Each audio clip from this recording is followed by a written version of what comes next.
Bien, recibimos a Fernando Fernández, miembro del Comité Central del Partido de la Liberación Dominicana, exdirector de Aduanas, una persona que como dirigente del Partido de la Liberación Dominicana ha estado al frente de muchas campañas, dirigiendo provincias, dirigiendo aquí, por ejemplo, en la capital, que fue la última campaña, le tocó jugar un rol importantísimo a Fernando Fernández. Hoy es nuestro invitado de honor, nuestro invitado principal. No, y en Aduana tuvo una participación exitosa y eficiente. Exitosa, muy exitosa, a tal punto de que en la gestión de Fernando Fernández, tuvimos la oportunidad de, ya la tenemos como nación, pero nosotros de observar este laboratorio, claro, donde aquí no se puede ahora venir a vender gatos por liebre, por este laboratorio con una tecnología de punta sumamente avanzada, donde todo lo que entra y sale desde y hacia la República Dominicana, pues pasa por por este mecanismo que está instalado en aduana y permite tener mayor control. Y son de los compromisos que los funcionarios al momento de ejercer una función tienen que hacer. Aduana se modernizó bastante en la gestión de Fernando Fernández, eso hay que reconocerlo. Fernando, muy buenos días, bienvenido. Buenos días, muchas gracias por darme la oportunidad de dirigirme a su público televidente. Para mí es un honor estar aquí con ustedes. Bueno, Fernando, nosotros le hemos invitado porque hay muchos temas, sobre todo en el ámbito político, en su propio Partido de la Liberación Dominicana, que pasa por uno de los momentos más difíciles desde su propia creación. Sí. El PLD ha tenido momentos difíciles, grupos importantes han salido, ha habido muchas controversias, pero nunca un caso de tanta importancia como el que está sucediendo hoy día. Ya el PLD como partido de gobierno está, aunque dice mucha gente por ahí, dije que no, que el PLD no está gobernando, pero bueno, esas son cosas que se dicen por ahí.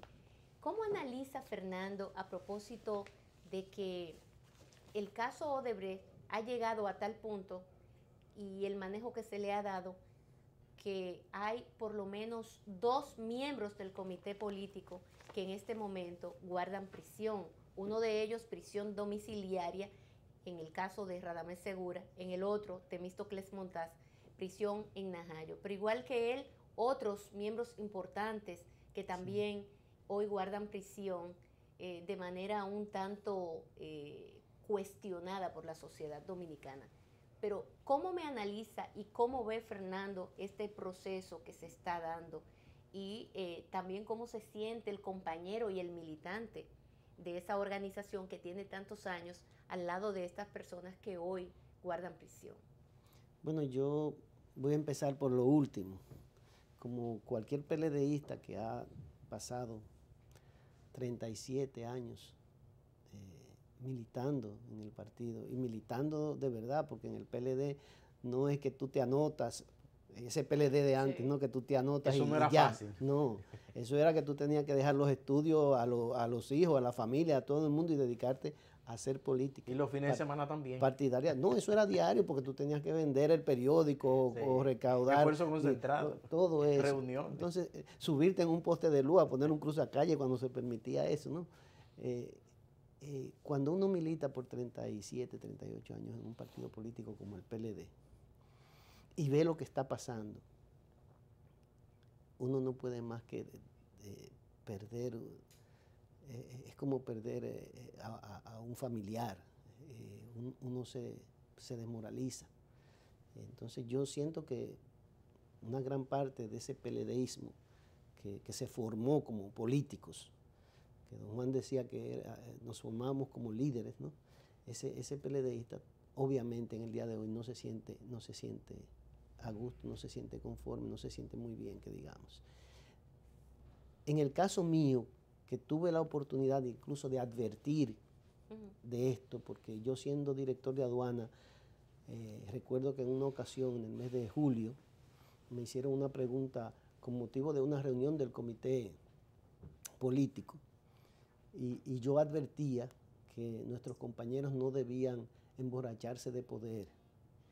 Y decía más, yo decía que si bien era cierto que estábamos como partido político solos en el escenario nacional, no era menos cierto que no estábamos solos en el mundo. Y cuando yo decía eso me estaba refiriendo precisamente a este caso de Odebrecht, que ya se veía venir, que ya se estaba gestando, ¿verdad?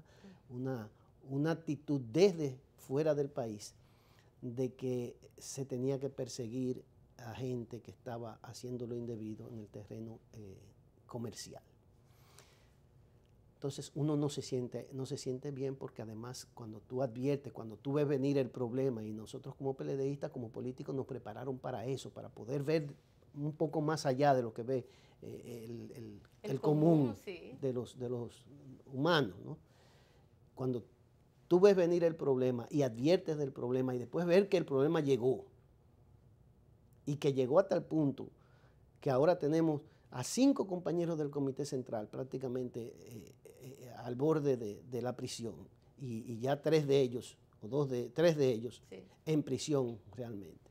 Tenemos al legislador, a 2 legisladores, 2 senadores que están, como quien dice, sub judice, pero pueden caer presos. Entonces tú dices, caramba, ¿en qué nos hemos convertido? ¿Por qué esto llegó hasta aquí? Y entonces tú tienes que admitir que ha habido un descuido de la dirección del partido con relación a estos temas. El comité político, por ejemplo, solía reunirse todos los lunes, semanalmente. Ya hoy tiene 2 meses que no se reúne, ante una situación tan delicada como la que estamos viviendo. Y por otro lado, yo incluso soy de los que me enlisto en los que piensan que este gobierno ya no es del PLD. Porque cuando tú miras, por ejemplo, el Palacio Nacional, ahí tú no encuentras un PLDista donde tú puedas ir y conversar con él y plantearle problemas. Tú no lo encuentras. Trata de hacer una cita en el Palacio. ¿A quién tú vas a ir para expresarle, mire, compañero, está pasando esto? ¿Dónde quién? Tú no tienes. Tú no tienes. Yo he dicho que en el caso, por ejemplo, del gobierno anterior del presidente Fernández, el presidente Fernández tuvo 2 desaciertos consecutivos en el nombramiento de los ministros administrativos. Porque cuando tú nombras un ministro administrativo que primero no tiene raíces PLDistas y segundo lo que es un comerciante, tú vas a tener un problema en potencia ahí permanentemente. Y eso estalla tarde o temprano. Y entonces nuestro compañero presidente ahora comete ese mismo error. Y yo soy de los que advertí en la transición que no se podía nombrar a un comerciante en el Ministerio Administrativo de la Presidencia. Y mire a lo que ha llevado esto. O sea, hemos repetido un mismo error 3 veces. Entonces tú dices, ¿y entonces qué fue lo que aprendimos políticamente hablando? Y peor aún, porque choca con unos intereses y un sector muy neurálgico para el país. Estamos hablando del sector agropecuario. No, y este es el dueño del gobierno. Realmente este es el dueño del gobierno. Y cuando usted dice que Peralta es el dueño del gobierno, ¿a qué se refiere? Porque además del tema de estar incidiendo y afectando el sector agropecuario, por ejemplo, con productos básicos y fundamentales como el ajo, la cebolla, el arroz, etcétera, y que hay una demanda en contra de él, de parte de la DON, y por otro lado él que le pone otra a Fañas, el encargado de asuntos agropecuarios del PRM. ¿A qué otro sector? ¿Qué es lo que es un gobierno? El gobierno lo que hace es administrar los recursos de un Estado. Sí. Y él es el ministro administrativo. Entonces él es el dueño del gobierno. Si encima de eso es un comerciante, usted no puede deslindar lo que es suyo de lo que es ajeno. Porque usted va a tratar de administrar eso como si fuera suyo. Y no es verdad que es suyo. Y entonces el problema viene por eso. Todos los problemas prácticamente de este gobierno nacen en ese despacho. Si usted se pone a verlo. Ahora, Fernando, el presidente Medina, por ejemplo, canceló a Diandino Peña por un programa de televisión. Se armó un lío en la OISOE y también sacó a el director de la OISOE pero ahora mismo hay una demanda de parte de Lácteos Dominicanos en contra del ministro administrativo de la presidencia. Estamos hablando de una cosa grave. No o sea, es un hecho ya consumado. Y por otro lado, él que tiene un conflicto con una demanda o una denuncia que hace Leonardo Fañas, y todavía él está ahí. Y no será la última. Vendrán más demandas. Vendrán más. Porque yo le estoy diciendo, es el dueño del gobierno y tiene un conflicto de intereses muy serio. Y entonces nosotros como partido político no podemos hacer nada. Y entonces este gobierno no es nuestro. No podemos hacer nada más que hacer lo que yo hago, por ejemplo, como miembro del Comité Central, jugarme la faja para que la gente entienda, y mientras tanto compañeros ahí están pensando que Fernando Fernández está traicionando al PLD. No, los traidores al PLD son los que están haciendo lo mal. ¿Y cuál es la situación interna del PLD frente a esta situación que usted plantea? La situación interna es de paralización. Estamos petrificados con esto. El comité político no se ha reunido. Tenemos 2 compañeros del comité político presos. Yo he conversado con ellos. Yo he conversado con Temo, yo he conversado con Radamés. Y ellos mismos están sorprendidos. En su vida, si lo ponen a revisarla toda, jamás iban a pensar que iban a estar presos por su propio gobierno. Entonces nosotros tenemos una situación compleja, delicada. Y yo he dicho, antes de que todo esto pasara, no ahora, yo había advertido que el PLD se encaminaba a la división. ¿Usted cree eso? Claro que sí, pero lo que está haciendo el presidente Medina es descuartizando el PLD, lo estoy diciendo hace un tiempo. Está descuartizando al Partido de la Liberación Dominicana. Primero lo sacó de Palacio y ahora le está metiendo gente presa sin decirle por qué, porque esta gente está presa por el caso de Odebrecht, pero ellos mismos no saben en qué fue que fallaron. Ellos no lo saben porque el expediente acusatorio no especifica, por ejemplo, en el caso de Julio César. Bueno, que hay una declaración jurada, pero eso no tiene que ver con Odebrecht, es una declaración jurada. Y cuando usted le pregunta, él dice, no, pero ese dinero no es mío, ese dinero era de mi esposa. En el caso de Temo no sabe por qué está preso. Porque un señor dijo que él era el ministro de planificación y que los contratos, pero Temo no firmó contrato. Bueno, entonces no hay una prueba, ellos no tienen una prueba en la que digan, mire, usted recibió este dinero, usted va preso por esta situación. ¿Y qué usted depara entonces en el futuro corte al PLD? Bueno, yo lo que estoy viendo primero, una ligereza en la prisión de gente sin decir cuáles son los elementos de prueba que hay para someterlo, para llevarlo preso. Eso es lo primero.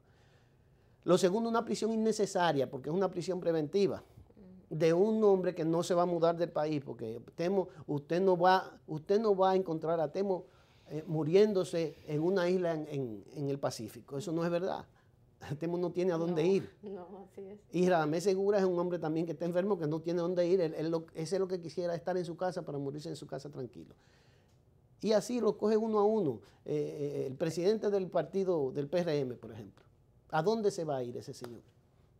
Entonces, no hay justificación ni siquiera para la prisión preventiva, porque la prisión preventiva se produce, y los abogados son expertos en eso, lo saben, se produce para evitar la fuga. Claro, cuando no hay arraigo. Cuando no hay un arraigo. Sí. Y toda esa gente que está ahí tiene más que arraigo en este país. Ahora, Fernando, estamos viviendo tiempos bastante enrarecidos. Discúlpame, sí, para terminar la idea. Entonces, lo que yo estoy viendo es que desde la presidencia se está tratando de usar este caso para eliminar contrarios. ¿Usted cree? Claro que sí. O sea, no hay justificación. Pero eso es muy grave, eso que usted dice. No, pero es la verdad. Y cuando se habla de contrarios. Y lo peor es que yo lo venía advirtiendo. Antes de que esto pasara, yo lo venía advirtiendo. Porque yo soy de los que piensa que lo que más le conviene a la sociedad dominicana ahora mismo es que Leonel Fernández y Danilo Medina se separen y formen tienda aparte. Yo creo de verdad en eso. Porque si uno no se separa del otro, desde luego, yo siempre he dicho de la mejor manera posible. ¿Usted cree que Danilo está accionando contra Claro que sí. Si uno no se separa del otro, si uno se separa del otro, la sociedad va a salir ganando, porque uno sería contrapeso del otro. Pero mientras estén los dos en el mismo partido, pretendiendo estar los dos en el mismo gobierno, pretendiéndolo, uno va a aplazar al otro y el otro se va a resentir. Y eso es lo que está pasando, y por eso usted ve que el comité político no puede reunirse. Ahí hay un disgusto serio, porque son 3 presos de ellos mismos los que están en vigencia. Hay 2 ya en cárcel y hay uno potencialmente que irá preso. Entonces, ese organismo de reunirse, ¿qué es lo que va a discutir? Es esa situación. Y resulta que eso debió discutirse antes de que se produjera. Bueno, y si a eso usted le agrega que ese comité político un tanto se cualquierizó, porque el último proceso también dejó mucho de que... Porque hay una lucha que lo está viciando todo. Hay una lucha interna en el PLD, soterrada, fría y a veces caliente, que lo vicia todo. Y mientras esa lucha esté ahí, afectando al PLD, afectando al comité político, afectando al comité central y afectando a la nación, nosotros vamos a estar en problemas. ¿Y cuál es el objetivo político entonces de Danilo? Porque él no puede ser ya candidato porque la Constitución se lo prohíbe y no puede llevar al país a una nueva reforma constitucional. O sea, ¿cuál es el objetivo político? Eso es lo que decimos nosotros, que él no puede. Pero usted va a Palacio y están seguros de que lo van a lograr y que van a poder. Eso sería un absurdo. Bueno, pero ellos ya lo hicieron una vez. Y yo he dicho, yo he revelado, que el mismo día que se cambió la Constitución, ese mismo día yo estaba en el Palacio Nacional, en el antedespacho del presidente, y ahí 2 miembros del comité político me dijeron a mí, porque yo protesté, dijo, pero ustedes acaban de poner en retiro a Danilo. Me dijeron, ay Fernando, así como la cambiamos hoy, la cambiamos mañana, la Constitución. Entonces, esa reelección está planificada antes de que se diera esta. La del 20 está planificada antes de la del 16. Independientemente... Eso es así. Está sucediendo todo esto. Usted dice que hay una situación muy delicada dentro del Partido de la Liberación Dominicana y plantea incluso la separación entre Leonel y Danilo. Sin embargo, por otro lado, grupos externos, gentes que muchos de ellos ni siquiera políticos son, pero están pidiendo la cabeza de Danilo Medina, de su compañero, miembro del comité político del PLD. Sí. Están pidiendo la renuncia del presidente de la República por el manejo justamente que se le ha dado al caso Odebrecht, que tiene muchos interrogantes y muchos cuestionamientos. Sí.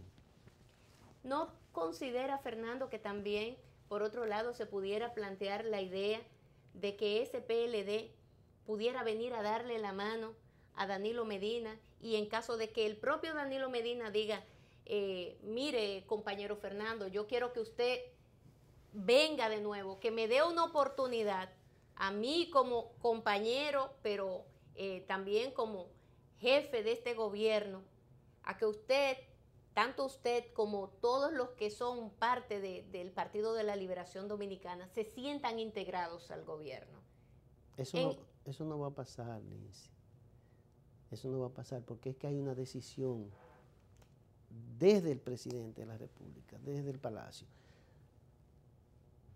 de que debe formarse un nuevo partido. Él tiene esa decisión y por eso yo digo, él está descuartizando al PLD, conscientemente. Parecería una cosa de locos, pero es así. Mire. Pero yo tengo la información de que Danilo se está acercando incluso a partidos que se fueron y él está tratando de acercarse. ¿No se ha acercado alguien también a usted? A esa gente que se le ha ido a Danilo. El problema, Danilo anda mandando emisarios, supuestamente, tengo yo la información. El problema es que cuando un presidente toma decisiones, no tiene que mandar emisarios. Él tomó la decisión y él lo hace él. Si el presidente quiere retomar los aliados, el presidente los llama y no manda emisarios. Si el presidente quiere conversar con Fernando Fernández, el presidente sabe mi teléfono y me llamará. Y yo le diré mi respuesta. O sea, que a usted que no le manden emisarios. A mí no hay que mandarme emisarios, ¿para qué? Primero, yo no quiero estar en este gobierno porque yo he dicho que yo no merezco estar en un gobierno de la reelección. Yo no quería la reelección y yo me opuse a la reelección. Y yo lo que hice fue cumplir con un pedido que él me hizo como amigo y yo lo complací. Pero yo no soy parte de este plan reeleccionista. Yo no lo soy. Y si el presidente quiere reconquistar su partido, eso es lo más fácil de hacer. Él nada más tiene que llamar al presidente del partido, llamar al comité político, reunirse con ellos y decirle: yo quiero que el gobierno sea del PLD y quiero un plan para eso y me pongo una semana para que ustedes digan qué es lo que vamos a hacer. Punto. Pero el presidente, por ejemplo, cuando sabía que había un problema de esta magnitud, no reunió al comité político para planteárselo. Hay un problema, hay fuerzas externas que están presionándome porque lo han hecho, y yo lo sé. Sí. Para que yo meta preso compañeros del comité político, no me han dado pruebas. Él tuvo un enfrentamiento con el embajador, ustedes se olvidan de eso, con el embajador norteamericano. Sí, sí. Yo le he pedido que me den nombre, eso sale todos los días en la televisión, y no me lo dan.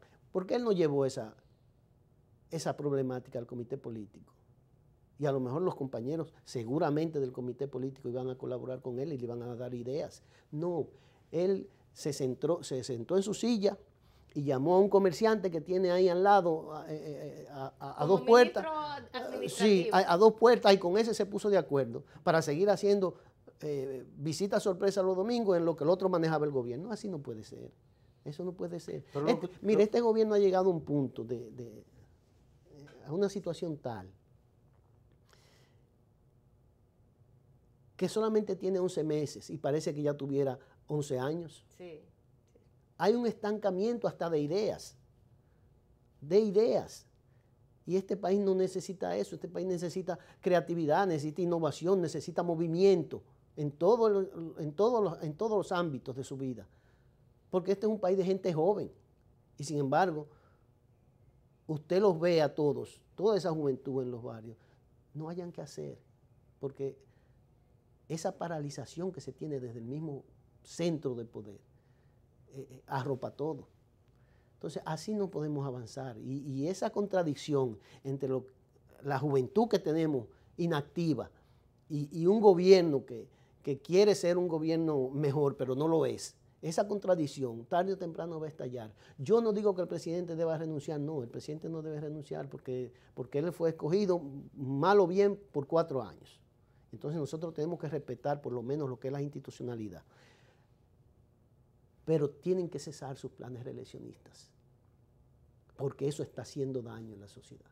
Y todos estos movimientos que usted ve en la calle son impulsados, son financiados psicológicamente, digo, por esa espada de Damocles que está ahí pendiente de la reelección, la próxima, la del 20. Fernando, pero eso que planteó Felucho, de que el presidente lo había mandado, y yo le estoy haciendo esta pregunta porque tengo un compromiso a las 9 y tengo que irme ahora, de que el presidente lo había mandado a decir de que él no buscaría una repostulación. ¿A qué entonces usted atribuye esta acción? Eso son politiquerías del presidente. Felucho no es vocero de la presidencia. Cuando el presidente quiere mandar un mensaje, lo manda él. Y él mismo ha dicho, y yo he sido testigo miles de veces, de que él no tiene vocero, que él habla por él. Entonces, cuando él quiso hablar, que juró, sin que nadie se lo pidiera, juró que él no iba a volver, y lo juró por Dios. Él cree que ese juramento es menos que la palabra de Felucho. O sea, él tiene que reforzar su palabra con la de Felucho. No, hombre, no chupemos los dedos. El presidente juega con los sentimientos de la gente. Si de verdad él no va a reelegirse, el primero que tiene que salir y decirlo 200,000 veces es él.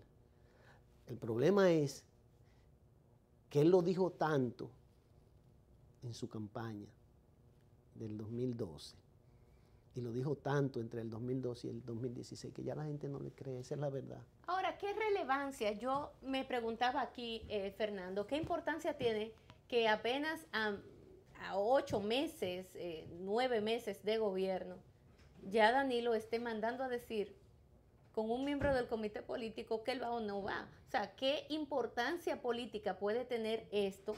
Y por otro lado, también mi planteamiento es el siguiente: si Danilo quiere mandar la señal de que no va, hay muchas formas de hacerlo. Por ejemplo, está el tema del cumplimiento de los acuerdos, a que él se acogió 15 puntos que acordaron en el comité político y que se deben de cumplir. Y no los ha cumplido. Bueno, por ejemplo, uno de ellos se va a ver ahora este 16 de agosto, donde el presidente de la Cámara de Diputados tendrá que ser sustituido, en este caso la presidenta, su hermana, la licenciada Yomaira Medina, quien está ahí según el acuerdo hasta el 16 de agosto, y a partir de esa fecha entraría Rubén Maldonado. Pero en el Senado de la República también lo propio. Sí. Ahí se barajó un nombre, se dijo un nombre, aunque no salió públicamente, pero todo el mundo sabe que Leonel Fernández le plantearía a Danilo el nombre de un legislador, y que Danilo estuvo de acuerdo con que fuera ese, que también entraría a partir del 16 de agosto. ¿No sería esta una señal más que clara de parte del presidente de la República de mandar claramente a decir de que él no va y que él se está acogiendo a los acuerdos, y uno de los acuerdos es justamente que él no vaya en el 20? Yo he publicado en mi cuenta de Twitter, por ejemplo, hace un tiempo, que el presidente tenía dos plazos fatales. Uno, el 21 de julio, y otro el 16 de agosto. El 21 de julio, porque el 21 de julio es la fecha que se puso el Consejo Nacional de la Magistratura para escoger los jueces. Sí. Si él no logra que eso se escoja en esa fecha, va a tener problemas. Porque el 16 de agosto, que es su otro plazo fatal, sí, él va a tener que entregar la Cámara de Diputados y el Senado.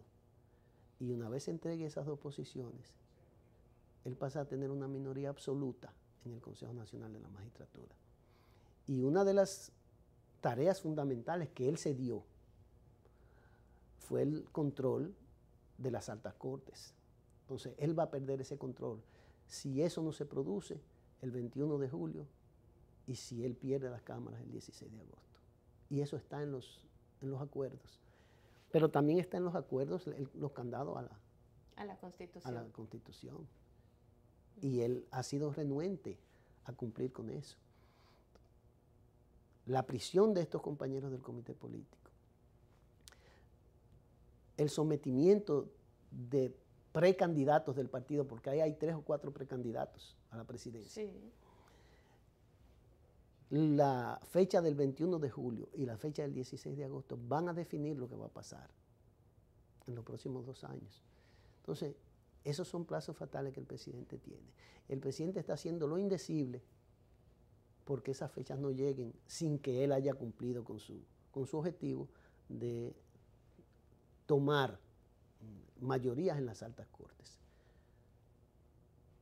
Por suerte que esos plazos perimen, el tiempo no se detiene, no se paraliza como lo está el gobierno, y nosotros vamos a ver cómo él va a actuar en ese futuro cercano.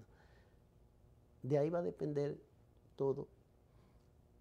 Y yo soy de lo que no es optimista con relación a eso, porque para mí, que he vivido 31 años al lado de Danilo y conozco hasta cómo respira, yo le digo a usted que el presidente no va a cumplir y que el presidente va a optar por la reelección. Es más, yo he dicho que está obligado a optar por la reelección.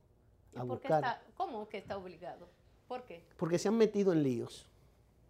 Y yo sé, porque me lo revelaron, que una de las razones por las que se produjo la reelección del 2016 fue el miedo. El miedo. Y entonces yo veo que ahora hay más razones para que ellos tengan miedo.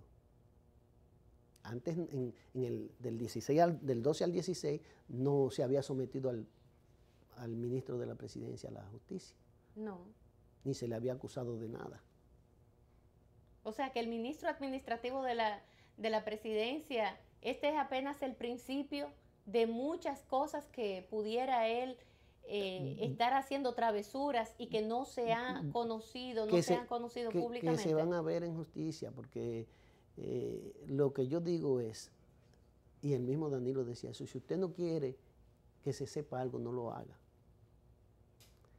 Entonces, ahora están saliendo a relucir cosas. En el periodo 2012-2016 nadie nunca promovió que saliera a la luz pública una denuncia o una querella, nada por el estilo. Y por eso la reelección se dio. Pero había ese temor. Había el temor a que qué va a pasar cuando yo deje el cargo y venga otra vez el que estaba aquí. ¿Qué va a hacer conmigo? Porque yo me porté mal con él. Entonces, la situación ahora empeora, por mucho. No había un caso de Odebrecht abierto, no había un caso de el barrio este que se vendió abierto, no había el caso del CE abierto. O sea, ahora hay muchos casos abiertos para este gobierno que pueden representar un incentivo para no querer dejar el poder. Ahora, Fernando, la propuesta que usted hace, que es un tanto una propuesta muy atrevida, la separación de Danilo y Leonel, que yo pienso que Danilo tiene la oportunidad y está en las manos de Danilo más que en la de Leonel poder resarcir muchos de los errores cometidos por él y su gobierno con el cumplimiento de esos acuerdos. Lo que usted está diciendo es que Danilo no va a cumplir con esos acuerdos el próximo 16 de agosto. Yo creo que no lo va a hacer, porque en el futuro no lejano está la división del partido. No, porque si, por ejemplo, esos acuerdos no se cumplen el 16, va a haber una ruptura. Óigame lo que le estoy diciendo, en el futuro no cercano va a haber una división del PLD. Un futuro de 2 o 3 años, no más de ahí. Yo creo que no llegamos al 19. Va a haber una división del PLD. Dentro o fuera del gobierno, como sea, va a haber una división del partido. Si él ve eso, como lo estoy viendo yo, y además con el control que él tiene de ese futuro, porque él tiene más control que el que puedo tener yo sobre ese futuro, él va a provocar ese rompimiento desde el poder. No esperar que él esté fuera. Sí. Es elemental, porque provocarlo desde el poder significa tener más control y tener el poder para controlar. Entonces él va a provocar eso ahora, en este periodo. Si no lo hace, él no va a poder repostularse. Si lo hace, se va a repostular, pero no será el candidato del PLD, aunque el PLD lo lleve. Bueno, pues esa parte no la entendí. No será el candidato aunque el PLD lo lleve. Sí, porque yo puedo entregarle a usted las siglas, por ejemplo. Entregarle mi apellido, pero no le entrego mi amor. Entonces, esa es la situación con el presidente Medina. El partido le entregará la candidatura, porque es el presidente de la República. ¿Y qué voy a hacer? Le voy a entregar la candidatura. Un poco lo que se hizo en el 16, porque no nos llamemos engaño. Lo del 16 fue forzado. Se hizo en Juan Dolio. Y se hizo prácticamente a punta de armas. 19 de abril. Fue una violación lo que se produjo allí.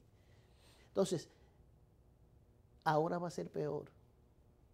En aquella ocasión, el presidente se salió con la suya, esos grupos se salieron con la suya, y finalmente todos nos sumamos a la campaña.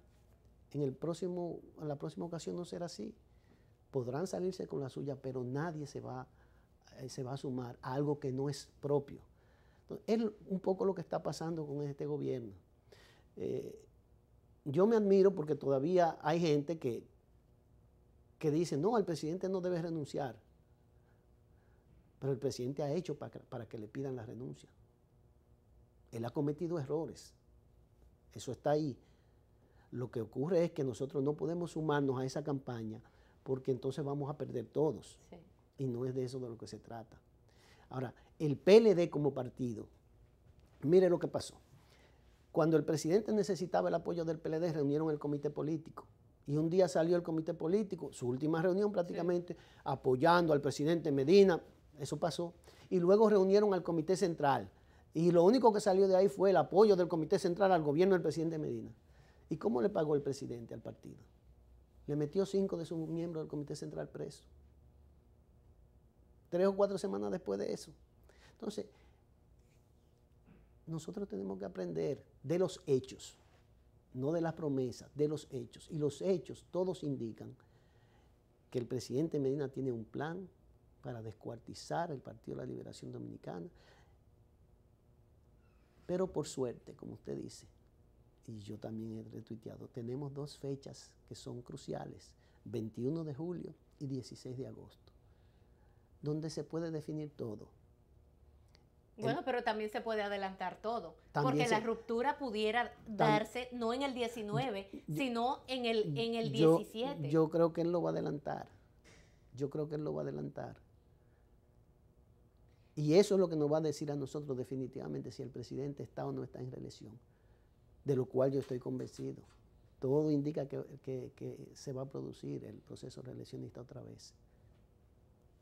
Eso es así. Ahora, Fernando, en caso de que ocurra este próximo 16 de agosto, más que el 21 de julio, porque todavía lo del 21 de julio pudiera verse como, bueno, él es quien encabeza ese Consejo Nacional de la Magistratura, todavía tiene, y seleccionar los jueces, la manera en que se seleccionen, bueno, eso no hablaría de que si él quiere o no quiere la reelección, quizás quiere blindarse, protegerse de poder salir en el 20 sin mayor contratiempo, etcétera. Ahora, lo del 16 de agosto sí es una fecha lo suficientemente clara como para entender qué va a pasar dentro del Partido de la Liberación Dominicana. Ahora bien, la pregunta es la siguiente. ¿Está el Partido de la Liberación Dominicana preparado para recibir un golpe tan fuerte como una ruptura dentro de esa organización política? Hay muchos miembros de esa organización que están dentro del gobierno, como empleados quizás de segunda y tercera categoría, quinta categoría, pero están ahí recibiendo un sueldito, los compañeros, no sé qué cantidad, pero imagino yo que es una cantidad importante de PLDistas también. ¿Cómo se daría esa ruptura y a qué nivel, de qué estamos hablando realmente, que puede acontecer luego? Porque ya Leonel, por ejemplo, Leonel Fernández no le quedará de otra de tomar una decisión drástica frente a unos acuerdos que están ahí firmados y avalados no solamente por el comité político, por el comité central. Sí. Usted fue uno de los que votó por esos acuerdos, sí, y levantó la mano también. No, y me imagino que usted propugna porque esos acuerdos se cumplan. Yo fui uno de los protagonistas, si usted quiere, de esos acuerdos, porque yo fui de los que alentó el encuentro entre el presidente Medina y el presidente Fernández para que no hubiera una ruptura, sí, en el 2015. Mire, cada vez que el partido ha tenido una escisión, una división, esa división no se ha producido en las bases del partido, se ha producido en la cúpula, en el comité central, en el comité político. Está el caso de Maspuig, cuando tuvo que salir, Vicente Bengoa, ese grupo. Está el caso de Tonito Abreu, sí, el caso del mismo Rafaelito Alburquerque. Siempre las divisiones en el PLD se han producido en su cúpula, nunca en la base. La base reacciona, bueno, pero no tiene más que hacer. Pero la división se produce en la cúpula. Eso mismo va a ocurrir ahora. Va a ocurrir. Y cuando ocurra, yo no digo que será el 16, el 16 de agosto, pero cuando ocurra, ocurrirá ahí arriba. Y nada, cada quien tomará su mejor decisión. Y yo creo que los PLDistas estamos dispuestos a tomarla. Yo he dicho que el único que puede parar la próxima reelección de Danilo Medina, el único que puede convencer al PLD de que no se sume a eso es Leonel Fernández. Él es el único. Y entonces Leonel, quiera él o no, tendrá que tomar una decisión. Lo bueno en el caso de Leonel es que Leonel advirtió en su último discurso televisivo, ¿usted recuerda? Sí, claro. Para la fecha del 16. Él advirtió que en el país se estaba gestando una dictadura. Sí. Y entonces nosotros estamos viendo... Él habló del Trujillo del siglo XXI. Sí, sí, es una dictadura. Entonces nosotros estamos viendo que eso que él predijo está en camino. Cuando usted ve que que le ponen droga a una persona porque va a marchar, que golpean a otro y lo estrujan porque estaba en una marcha. Usted está diciendo, bueno, aquí, ¿quién se está saliendo de los cánones constitucionales? Es el gobierno. Entonces el gobierno entiende que para poder controlar lo que le está pasando, tiene que violar las normas, tiene que violar las leyes, tiene que salir del Estado de Derecho en el que se juró estar. Entonces viene un problema. Si Leonel, que predijo eso, se margina del proceso después, entonces él lo que estaría renunciando a su deber de líder. Y yo no creo que Leonel haga eso. Él va a tener que actuar y él actuará. Leonel tiene la prudencia, tiene la sapiencia necesaria, tiene la lectura necesaria para saber cómo actuar, cuándo hacerlo. Pero eso siempre lo va a determinar el hecho. Al final siempre son los hechos los que determinan. Y yo creo que el 16 de agosto es un momento estelar en el que tenemos que estar pendientes porque puede venir ahí la clarinada. Sin embargo, esa no es la fecha última. Ajá. Esa no es la fecha última. ¿Será el principio del fin? Será el principio del fin, así mismo. O para un lado o para el otro, o para bien o para mal. Pero esas serán fechas importantes. Al final ya nosotros tendremos que escoger un candidato como partido. Y la mejor señal que puede dar, por ejemplo, el reeleccionismo, el presidente Medina, de que él quiere las paces, es promover eso, la selección de un candidato dentro del PLD para las próximas elecciones. Si él promueve eso, si en serio, no como una pose, si lo hace en serio, entonces no hay declaraciones de ningún ministro que convenzan más que ese hecho mismo. No tiene que mandar a Felucho, no tendrá que mandar a Peralta, no tendrá que mandar a nadie. Ese hecho de promover la selección del candidato a la presidencia dentro del PLD, sin él, ya es más que suficiente para que uno entienda, bueno, por aquí es que vamos a ir. Ahora, yo no creo que eso vaya a ocurrir, esa es la verdad. Bueno, agradezco a Fernando Fernández por su visita en el día de hoy. Ojalá y estos acuerdos entonces se cumplan, porque ya usted lo ha dicho, será el principio del fin del Partido de la Liberación Dominicana. Fernando Fernández, gracias a ti y gracias a nuestros amigos y amigas que siempre nos siguen a través de este espacio. Tengan ustedes feliz resto del día. Mañana estamos temprano con todos ustedes. Dios mediante.